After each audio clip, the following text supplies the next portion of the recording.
உழைப்பாளி இல்லாத நாடு இல்லை. உழைப்புக்கு தகுந்தது கூலி இல்லை. வேர்வை சிந்தி உழைத்தாலும் அந்த வேர்வைக்கு மதிப்பில்லை. மதிப்புள்ளா வேர்வைக்கும் தகுந்த கூலியும் கிடைப்பதில்லை. வெற்றி நிச்சயம். உழைப்புக்கு தகுந்த மதிப்பும் நமக்கு கிடைக்கும். மே 1 உழைப்பாளர் தினம்.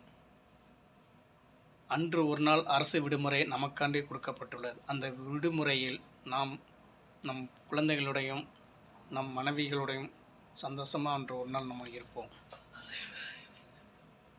வெற்றி நிச்சயம். உழைப்புக்கு தகுந்த மதிப்பு நமக்கு கிடைக்கும். அனைவரும் நண்பர்கள், சகோதரிகள் அனைவரும் உழைப்பாளி தினம் நண்பர்களுக்கு ஒரு வாழ்த்துக்கள் சொல்லுங்க. உழைப்பே உயர்வு. நம்பிக்கை முக்கியம். நம்பிக்கை தளர்ந்துவிட்டால் உழைப்பில் முன்னேற்றம் காண முடியாது. இது என்னோட உழைப்பு சார்ந்த ஒரு